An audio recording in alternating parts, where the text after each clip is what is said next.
What's up, guys? My name is Amos. I build a lot of stuff, a lot of random stuff, a lot of necessary stuff. Um, and we wanted to go ahead and get this YouTube channel started.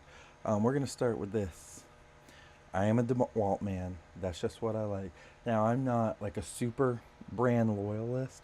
Like, I own a couple Milwaukee products. No Ryobis. Absolutely not. Makita's is okay, but anyway. So I wanted to go over it. This is one of my newer tools. It came out about 2 or so months ago. I picked it up at Home Depot, $15, which is the cheapest pocket knife I own by probably $10 or $15. Um, the birds are going crazy in the yard today. This is my first utility style knife. I've been a traditional pocket knife carrier for, I don't know, since I was like 16 or 17, since I was allowed to carry a pocket knife. In Royal Rangers, it was called a cut and chop card. I've just always preferred traditional style pocket knives. This is the press and flip from DeWalt. Wanted to go over this tool. So this is my first utility style blade.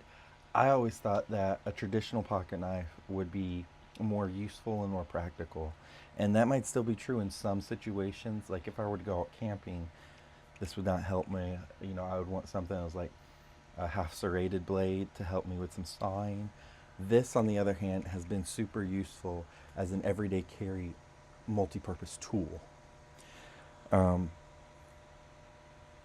so, first, it's got a nice, it's not spring action, but you can get the momentum. It took me less than like 5 seconds to figure out how to do it. This is what it looks like. This is the storage blade. You can carry 5 blades in here. The blade it came with did not last long, and I was not heavy use. I wasn't using it to like clean up grout or anything, but the blade it came with didn't last long. These blades are still DeWalt blades, so I bought a pack of 5, and this one has lasted way longer than the blade it came with. So DeWalt, something you could maybe fix. Um,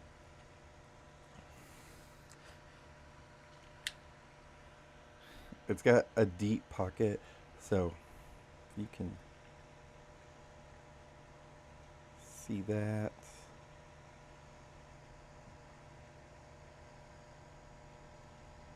There we go. You can see that actually um, allows it to go super deep into a pocket. I don't carry it in my main pockets. If I'm wearing like cargo shorts or cargo pants, I like to carry it in a lower pocket because it's out of the way, but it is also easy to grab.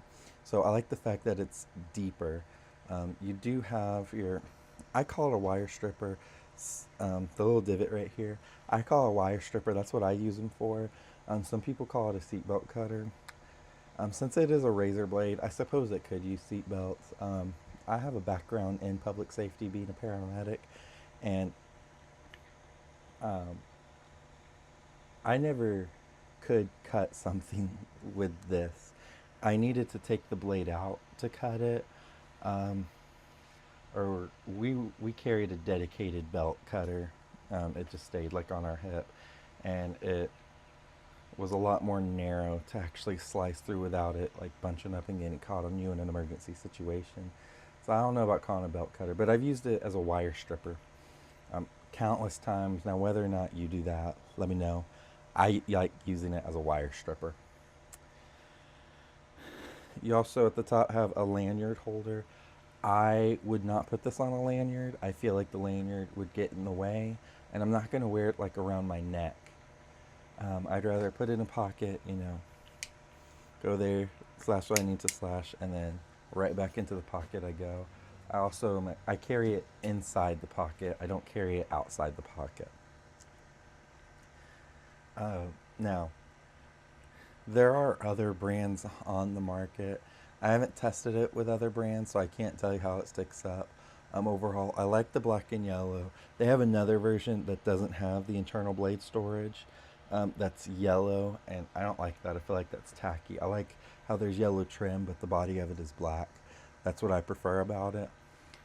Um, Overall, this has been an extremely useful tool. I have transitioned to carrying this every day instead of a traditional pocket knife, um, which is crazy because I am a traditional pocket knife loyalist. I've always carried a traditional pocket knife with me. Um, the only thing I don't like about this is it doesn't have a glass breaker tip, which, again, that's more me having a background in public safety. I like glass breakers. They're very useful in emergency situations because of how thin, these blades are, and because of how like I they'll break. They'll have a higher likelihood to break. Now you could use a razor blade as a glass breaker and just kind of like pound it, but there is a likelihood that for some stronger glass that would break before the glass would break. Um, so I would prefer there be like a glass breaker like on the tip. Like there is a lot of real estate on the end of that thing. There could have been a way to integrate a glass breaker tip, in my opinion. Granted, that's just my opinion. Do with that as you will. Everyone has one. Now, I've carried this every day. I've used it way more than I've used a pocket knife. Um, and I gotta say, like, I don't know why I like refuse to use one. I refuse to get one. I don't know. I just never thought it was actually useful. I thought, okay, a grocery store clerk who cuts boxes would carry one. I'm not a grocery store clerk, and like I have to admit that I am wrong. I've been loving carrying this thing with me. Um, Throughout this channel, I'm going to be building a lot of stuff. Here in a couple months, I got a shed that I have to rebuild on that side of the yard. Currently, I have one of those cheap metal and plastic shed kits you can get at like Home Depot and Lowe's. We're going to be building a traditional wood structure shed. This was also a kit. It's made of 2x4s and 2x3s. We're not going to be doing another one like this. This is a good shed. It's sturdy, but we're going to be sticking to with 2x4s and 2x6s because they're a little bit more beefier.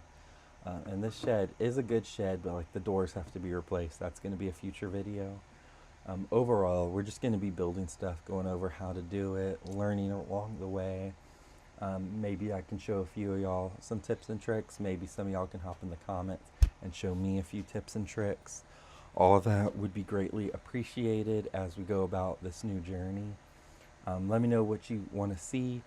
Let me know if there's any projects you want to do with me. The next video is going to be fixing a raised garden bed. I have a few raised garden beds out here. I can also show y'all some raised garden beds that I have built previously that are proving to hold up. Overall, this is just going to be like a building and DIY and homeowners channel as we go along this social media journey. Thank you. I'm Amos. This is Amos Builds. Y'all have a good day.